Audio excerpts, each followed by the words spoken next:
오늘 본문 야고보서 4장 11절에 형제들아 서로 비방하지 말라. 형제를 비방하는 자나 형제를 판단하는 자는 곧 율법을 비방하고 율법을 판단하는 것이라. 내가 만일 율법을 판단하면 율법의 준행자가 아니요 재판관이로다 했습니다. 우리는 율법과 말씀에 관한 지식이 좀 생겼다고 형제를 함부로 판단하기 쉽다는 것입니다.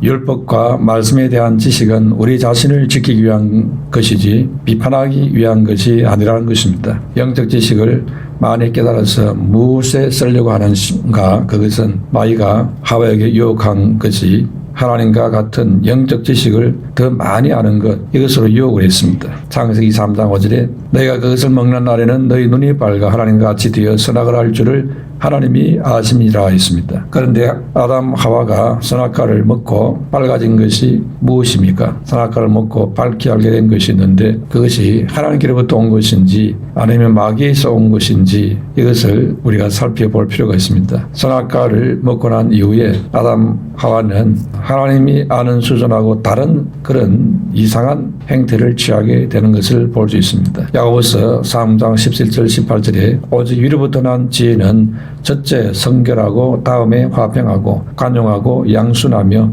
긍휼과 선한 열매가 가득하고 편견과 거짓이 없나니 화평하게 하는 자들은 화평으로 심어 의의 열매를 거두니라 했습니다. 그렇기 때문에 아담 하와가 선악과를 먹고 뭔가 지식이 생겼는데 이게 위로부터 오는 것하고 다르다는 걸 알 수 있지요. 그래서 아담 하와는 선악과를 먹고 난 이후에 그들이 생긴 그 지식을 갖고 판단하는 도구로 사용을 했습니다. 자기 자신을 성결하고 화평하고 관용하고 양순하고 이렇게 자기를 위해서 사용하는 것이 아니고 상대방을 진단하고 판단하고 공격하는 도구로 사용하게 되지요. 이게 하나님의 방식하고 다르다는 걸 알 수 있습니다. 그러므로 내가 깨달은 지식과 은혜로 상대방의 연약함을 포용하고 사랑하며 기도해 줄 수 있어야 그게 온전한 것입니다. 그래야 깨달은 것을 제대로 사용하는 것입니다. 예수님도 그렇게 했습니다. 자기 자신도 허물이 많으면서 상대방의 허물과 죄를 용납하지 못하는 것은 하나님이 바라시는 인간의 모습이 아닌 것입니다. 그건 타락한 인간의 모습인 것입니다. 이 세상에서 크고 작은 분쟁이 아직도 끊이지 않는 것은 사람들이 피차의 허물과 죄를 용납하지 않기 때문인 것입니다. 그러므로 내가 사는 가정이 평화롭고 내가 사는 사회가 안정이 되고 내가 사는 나라가 평안해지려면은 서로의 허물과 실수와 잘못을 덮어주는 사랑의 풍토가 조성이 되어야 됩니다. 특히 내가 몸담은 교회가 은혜스럽고 복되려면은 더욱 그리스도의 사랑으로 서로의 허물을 용납하고 덮어주는 사랑의 분위기가 되어야 한다는 것입니다. 그런데 세상은 그렇지 않고 세상 정치하는 사람이나 또는 사업하는 사람이나 인간관계에서도 상대방을 딛고 올라가야 내가 이긴다 이런 생각하고 있기 때문에 어떻게 하든지 판단하고 정죄해서 무너뜨리려고 길을 쓰고 있습니다. 이런 이 세상이 평화가 오지를 않는 것입니다. 이게 개인 간에만 그런 게 아니고 국가 간에도 그러고 있습니다. 요즘 일어나고 여러 가지 전쟁이라든지 이런 문제들 배후에는 이런 온갖 거짓과 단합과 아주 올바르지 못한 이런 일들이 많이 횡행하고 이루어지는 일들이 진행되고 있는 중에 있습니다. 그러므로 겉으로는 착한 척, 옳은 일 하는 척 하지만은 뒤에서는 이상한 짓을 하는 이런 사람들이 너무너무 많습니다. 그걸 좋은 것으로 포장을 해서 많은 사람들을 속이고 또 어리석은 많은 사람들이 다 속아주고 따라가고 이렇게 하고 있습니다. 알고 나면은 아주 놀라잡을 일들이 너무 세상에 많습니다. 그러므로 너무 순진하지 말고 지혜롭게 하나님을 바라보고 기도하면서 하나님이 이 모든 것을 간섭해 주시도록 기도하게 되시기를 축원합니다. 안 그러면은 옳지도 않은 일에 그냥 내가 막 역성을 들고 하나님 뜻도 아닌데 막 내가 가담해서 나중에 지나보고 나면은 참 내가 어리석은 짓을 너무 많이 했구나. 주님 앞에 가서 참으로 통탄할 일들이 많이 생길 수 있습니다. 성령인도 받도록 항상 하나님께 인도를 구해야 됩니다. 우리가 똑똑해서 바른 길로 갈 수 없다 이 말입니다. 속담에 사촌이 논을 사면 배가 아프다는 말이 있습니다. 남이 잘 되는 것을 기뻐해 줄 수 있는 그런 마음이 되어야 되는데 남이 잘 되는 것을 안 좋아하는 소인배의 마음을 갖고 있습니다. 많은 사람들이 뒤에서 남을 비방하는 것을 즐깁니다. 어느 대형교회 목사의 성추행 사건이 신문에 나오는 경우가 있습니다. 그러면은 사람들은 모든 목사가 다 범죄자인 것처럼 비방을 하기 시작합니다. 모든 교회가 다 병든 것처럼 비방을 해댑니다. 그런데 그 비방하는 사람들 중에는 신앙인들도 많습니다. 조심해야 됩니다. 교회를 무너뜨리기 위해서 또 교회가 자기들이 원하는 꿈꾸는 세상을 만들어내 방해된다는 걸 알고 탐만 생기면 주기적으로 교회 문제를 언론에다가 계속 퍼뜨리는 이런 때도 있습니다. 잘 두고 보십시오. 심심하면 그게 나옵니다. 교회만 있겠습니까? 모든 종교의 부패 타락은 다 있습니다. 그런데 유독 교회만 계속해서 정기적으로 내보내고 있지 않습니까? 그것도 모르고 성도가 돼가지고 분별을 못하고 그냥 같이 교회를 욕하고 자기도 교인이면서 주의 종들도 도매금으로 욕하고 이렇게 하는데 속는 겁니다. 정신 차리셔야 됩니다. 여러분, 한 교사가 성추행을 했습니다. 그러면 모든 학교가 다 병들었습니까? 모든 교사가 다 나쁩니까? 한 공무원이 뇌물을 받았습니다. 그러면은 공무원이 다 나쁜 놈이고 뇌물 받은 범법자로 봐야 됩니까? 서도 좋은 음악을 들으면 젖을 많이 낸다고 합니다. 나무도 좋은 음악을 들으면 병충해를 잘 견뎌내는 좋은 가시를 맺는다고 합니다. 하물며 사람이겠습니까? 만약에 비방하는 소리가 세상을 지배하게 된다면 세상은 좋은 일들이 일어나기 어렵습니다. 탈무드에서 험담이 살인보다 더 위험하다 있습니다. 살인은 한 사람을 죽이지만은 험담은 세 사람을 동시에 죽인다. 험담을 퍼뜨리는 사람 자신, 그것을 반대하지 않고 듣는 사람, 그리고 화제가 되어 있는 그 사람을 죽인다 했습니다. 우리 신앙인은 비방을 하는 사람이 되지 말아야 됩니다. 또한 비방에 쉽게 무너지는 자들도 되어서는 안 되는 것입니다. 예수님은 수많은 비방을 받았습니다. 그러나 그 비방에 쓰러지지 않고 인류를 구원하는 사역을 성취하신 것입니다. 첫 번째로 성도는 한 형제이므로 서로 비방하지 말아야 하는 것입니다. 형제가 미워도 아버지를 공경하는 이들은 형제를 비난하지 않습니다. 11절에 형제들아 서로 비방하지 말라. 형제를 비방하는 자나 형제를 판단하는 자는 곧 율법을 비방하고 율법을 판단하는 것이라. 내가 만일 율법을 판단하면 율법의 준행자가 아니요 재판관이로다 있습니다. 성도는 하나님께로부터 부름을 받은 한 형제요 자매입니다. 한 피를 나눈 형제들이 서로 다투고 허물을 덜쳐낸다면은 서로가 수치가 되고 하나님 보시기에 너무 부끄러운 일을 하는 것입니다. 우리가 서로 헐떡고 비방할 때에 가장 가슴 아프고 쓰리신 분은 우리 하나님이신 것입니다. 예수님도 마태복음 7장 1절에 비판을 받지 아니하려거든 비판하지 말라 했습니다. 비판은 상대방에게 큰 상처를 줍니다. 누구든지 비판을 받으면 힘이 빠지고 기분이 나쁩니다. 그 순간 비판하는 사람은 우울한 마음을 갖게 되어서 교만하게 되지요. 헐떡고 비방하고 중상하는 것은 마귀의 속성입니다. 오직 우리에 대해 판단하실 분은 하나님 한 분뿐인 것입니다. 본문 11절에 서로 비방하지 말라 있습니다. 비방이라는 원어에는 카타랄레오라는 말입니다. 카타는 영어로 against라는 말로 반대한다, 적대한다는 뜻입니다. 그리고 랄레오라는 말은 영어로 speak라는 말인데 말한다는 뜻입니다. 그러니까 반대하는 말, 적대적인 언어라는 뜻입니다. 비방이라는 말은 상대방이 없는 곳에서 상대를 적대적으로 대하며 상대방에게 변명할 기회도 주지 않은 채 그 상대에 대해서 악하게 말하는 것을 말합니다. 그러므로 그것은 상대를 멸시하며 말하는 것입니다. 영어에서 남을 험담하는 것을 백바이트라고 합니다. 그 말은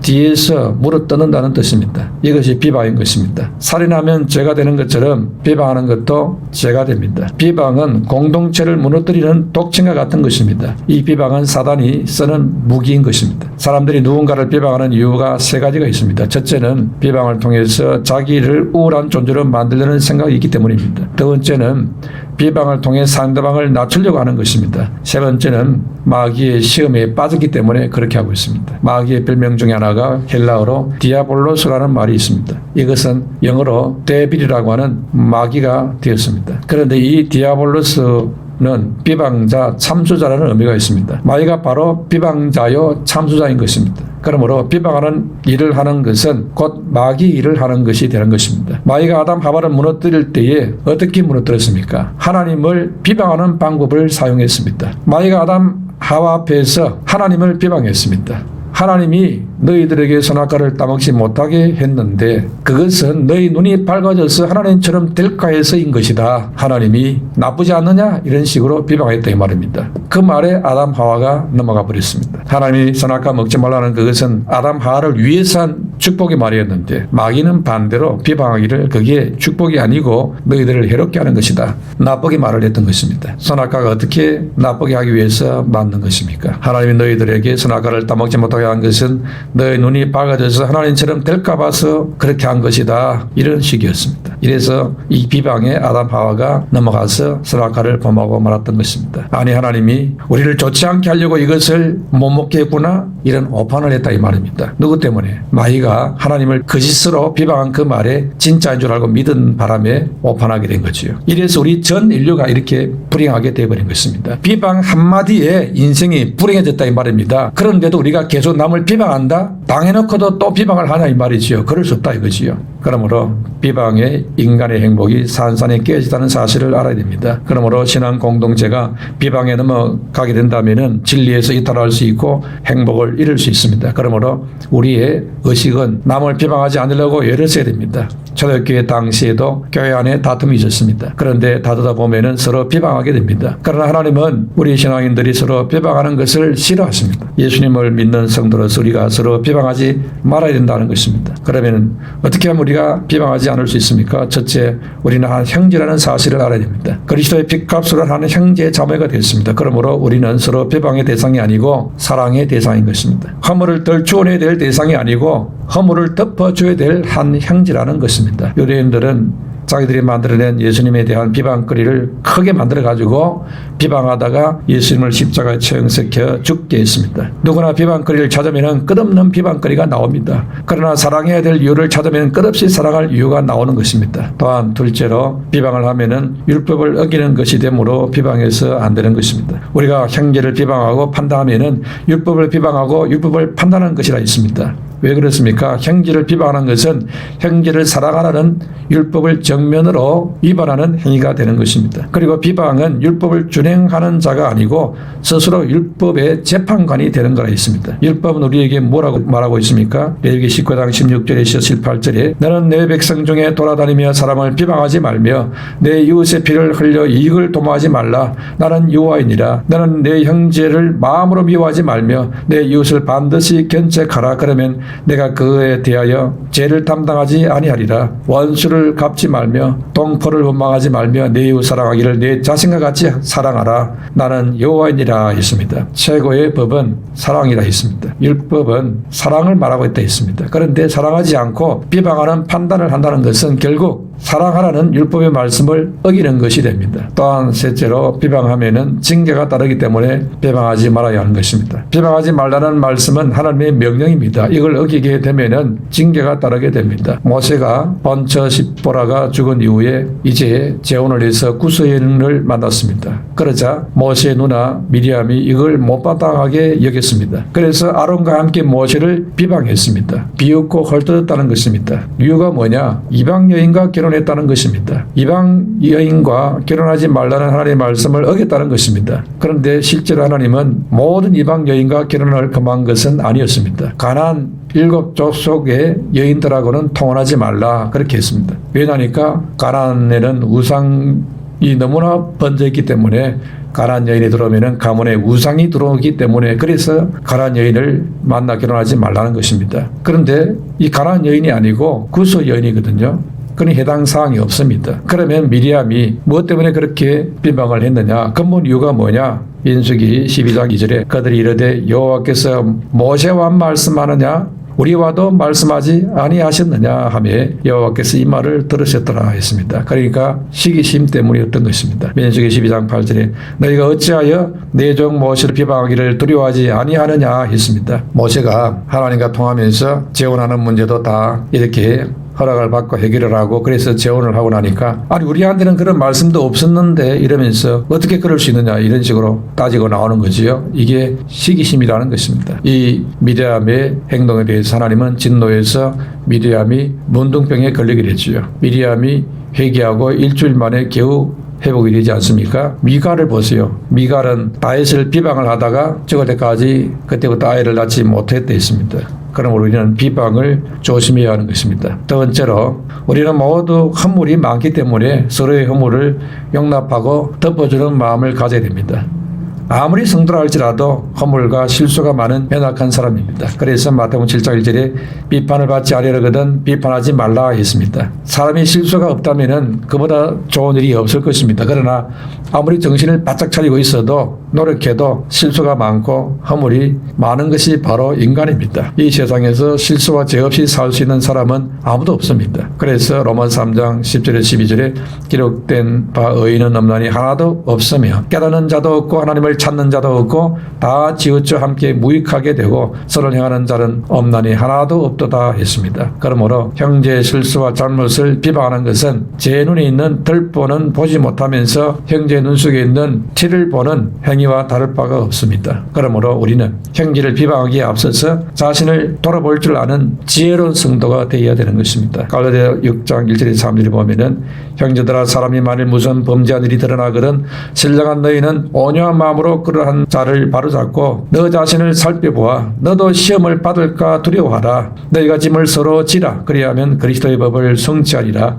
만일 누가 아무것도 되지 못하고 된 줄로 생각하면 스스로 속임이라 했습니다. 우리는 다른 사람의 잘못을 열심히 비판할 수 있습니다. 특히 내가 저지른 잘못을 다른 사람이 저질렀을 때에 자기 잘못은 생각하지 않고 다른 사람의 그 잘못과 허물을 신랄하게 비판하는 우리 모습을 볼 수 있습니다. 저 잘못을 내가 분명히 했던 사람인데 그런데 회개할 마음은 안 갖고 오히려 더 막 힘을 내가지고 아주 신나게 비판을 하고 있다 이 말입니다. 이게 바로 모순된 엉터리 같은 내 모습입니다. 여러분들은 잘 살펴보면 그런 모습이 많을 겁니다. 우리는 하나님 앞에 정신을 차려야 됩니다. 그 사람과 똑같은 일을 내가 저질렀을 때는 문제를 삼지 않고 다른 사람이 저질렀을 때는 인정사정 없이 정지하는 나의 이 잔인한 모습을 보아야 됩니다. 그러므로 사랑으로 남의 허물을 듣고 긍휼히 여기는 자가 되시기를 주 이름으로 축원합니다.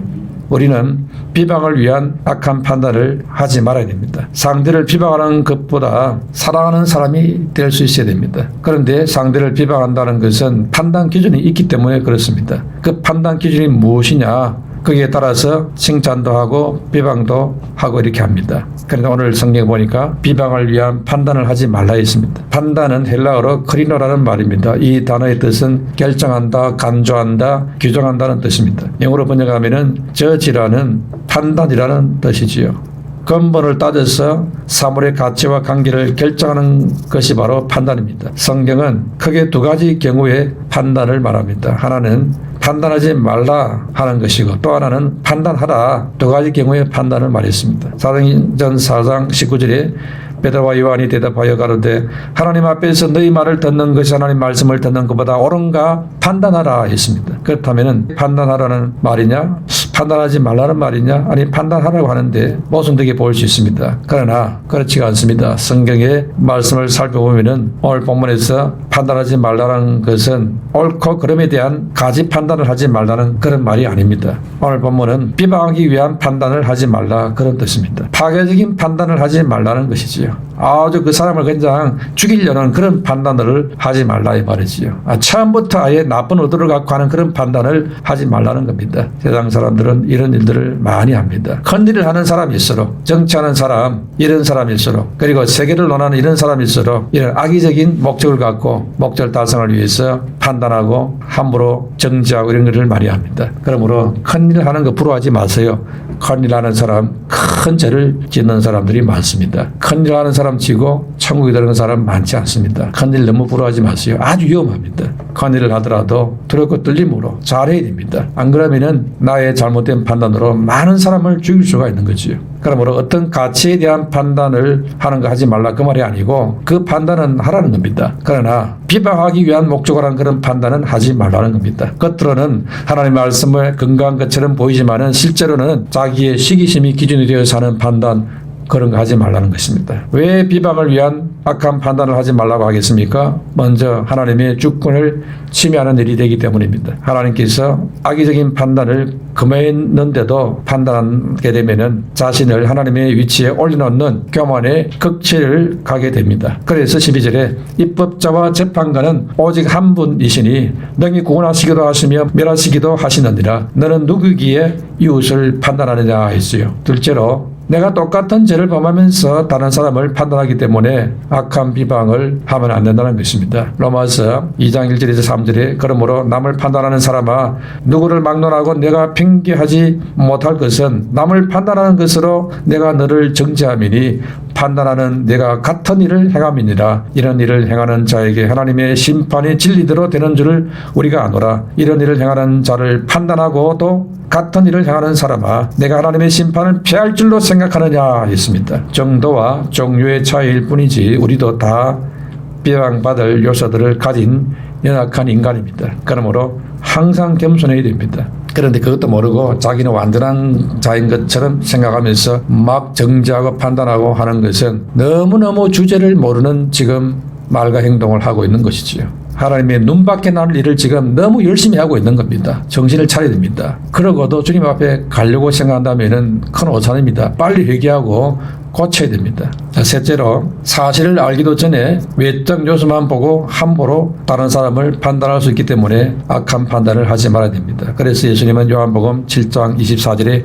외모로 판단하지 말고 했습니다. 사무엘상 16장 7절에 사무엘이 외모로 보고 사람을 판단하니까 하나님 말씀했지요. 사람은 외모를 보거니와 나 여호와는 중심을 보느니라 했습니다. 그러므로 우리는 쉽게 내 기준으로 남을 판단하고 비방하지 말아야 하는 것입니다. 비방보다 격려하고 칭찬하고 위로의 입술이 되도록 힘을 써야 됩니다. 얼마나 살라고 얼마 남지 않은 그 생애를 자꾸 헐떡고 잡아내리고 끌어내리고 이 일만 하다 갈 거냐?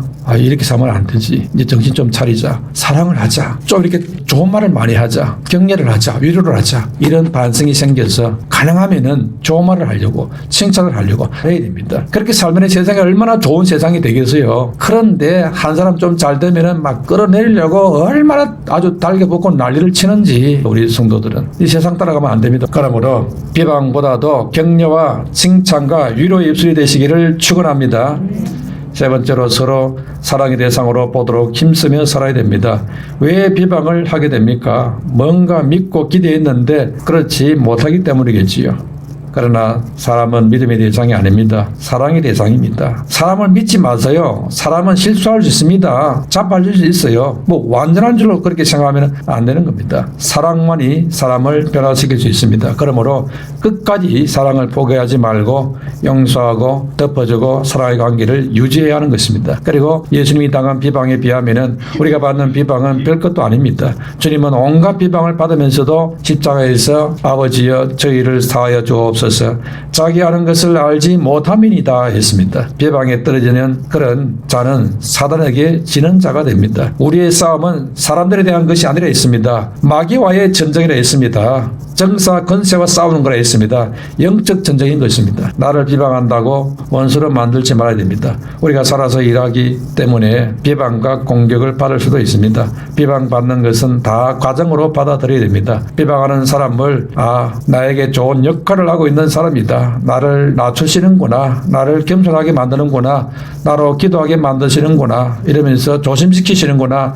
하나님 감사합니다. 저 사람을 나에게 신분을 보내주시니 감사합니다. 이러면서 오히려 감사하고 그 사람을 미워하지 말라 이 말입니다. 그래서 비방을 통해서 쓰러지는 것이 아니라 교훈을 받아야 됩니다. 아무런 비방을 받지 않았다면 모세와 아론이 아마 교만이 하늘을 찔렀을지도 모릅니다. 사람이 싸움의 대상이 아닙니다. 우리의 싸움은 영적인 싸움을 해야 될 사람들입니다. 사단과의 싸움을 해야지 사랑과의 싸움은 안 됩니다. 그래서 사랑과의 문제를 구분을 할 수 있는 능력이 있어야 됩니다. 이것은 사람이 아니고 배우 역사는 사단이 문제구나. 그 사단을 미워해야지 그 사람을 미워하면 안 된다는 것입니다. 우리가 비방을 듣는 자가 될지언정 마귀의 입이 돼가지고 비방하는 사람이 되지 말아야 됩니다. 마귀 신분꾼이 되어서는 안 되는 겁니다. 우리가 하나님의 마음을 갖고 하나님의 사랑을 전달하는 입술이 될지언정 마귀의 자리에 있어서 마귀의 손과 발과 입이 되면은 남은 생애를 허송하고 말 것입니다. 그러므로 여러분은 많은 사람들을 사랑하고 격려하고 위로해서 세우고 살려내는 축복의 사람이 되시기를 축원합니다.